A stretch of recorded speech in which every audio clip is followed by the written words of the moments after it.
Hello students, welcome to university academy YouTube channel.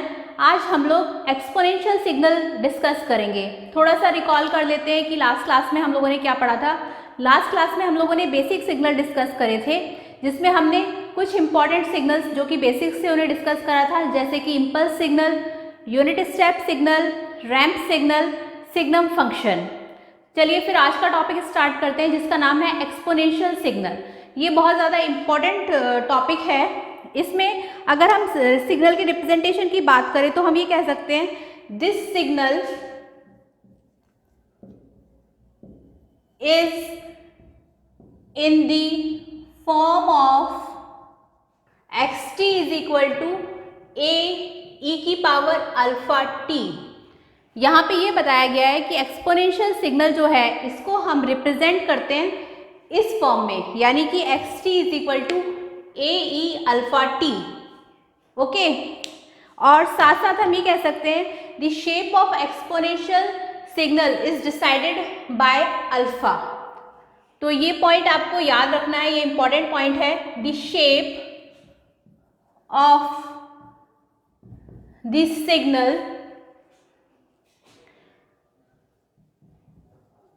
exponential signal, the shape of the exponential signal depends upon alpha.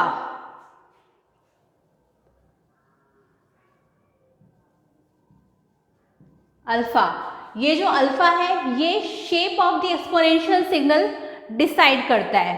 यहाँ पे हम कुछ important signals को discuss करेंगे, जैसे कि हम इसमें 3 केस पढ़ेंगे, केस 1, केस 2, केस 3।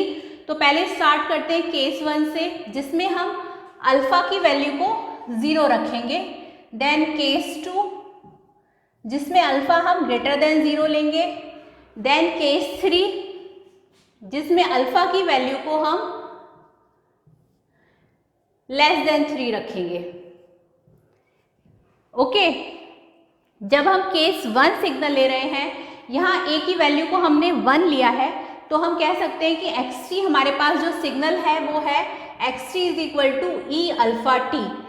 सभी में हम ए की वैल्यू को 1 पुट कर रहे हैं। तो केस 1 कहता है कि इफ अल्फा इज 0, अगर अल्फा 0 होगा तो ई की पावर 0 मीन्स 1। तो we can say that x T is equal to e की पावर 0 टी। तो ये एक्स टी आ गया हमारा 1। तो इसका जो सिग्नल रिप्रेजेंटेशन है वो कुछ इस तरह से होगा।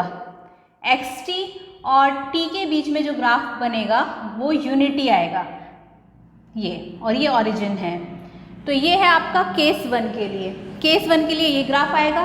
केस 2 यानी कि when alpha is greater than 0, alpha less than 0, alpha greater than 0 and alpha greater than, ये भी आपका लेस देन 0 है, अल्फा लेस देन 0। तो जब अल्फा आप ग्रेटर देन 0 रख रहे हैं, यानी कि किसके लिए, X T is equal to E alpha T के लिए, सपोज आपने अल्फा की वैल्यू को 3 पुट करा है, तो एक्स टी आ जाएगा आपका ई की पावर 3t। अब इसका जो ग्राफ बनेगा उसे देख लेते हैं। इसका ग्राफ बनेगा कुछ इस तरह, एक्स टी और टी के बीच में ग्राफ, जो कि इस तरह से इंक्रीज हो रहा है। यहाँ पे है हमारा 0 और ये है हमारा 1। तो इस ग्राफ को हम बोलेंगे राइजिंग एक्सपोनेंशियल। E3t के लिए है ये, इसको हम कहेंगे राइजिंग एक्सपोनेंशियल।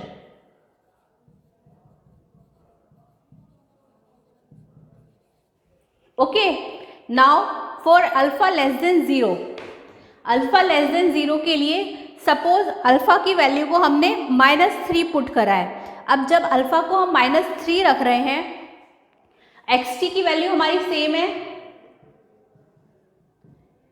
ई अल्फा टी, और अल्फा को हमने -3 पुट किया, तो एक्स टी आ गया हमारा ई की पावर -3t।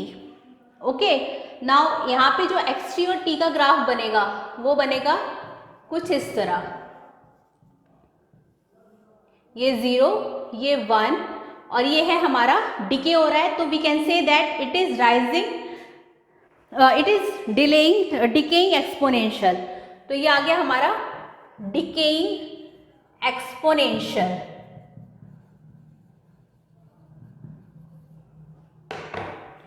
तो यहाँ हमने 3 केस डिस्कस करे।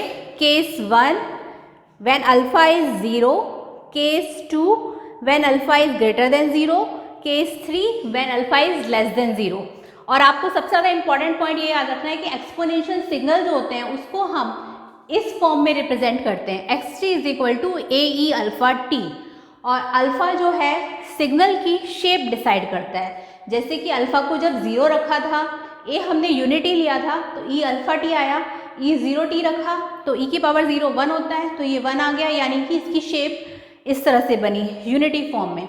और जब केस 2 के लिए अल्फा हमने ग्रेटर देन 0 लिया तब xt हमारा ई अल्फा टी आ गया, जिसमें हमने अल्फा को 3 रखा है क्योंकि ग्रेटर देन 0 मीन्स 3, तो xt आ गया ई की पावर 3t। अब इसका जब ग्राफ हमने प्लॉट करा तो वो कुछ इस तरह से आएगा, तो ये इंक्रीज हो रहा है, राइज हो रहा है, तो we can say that it is rising exponential signal.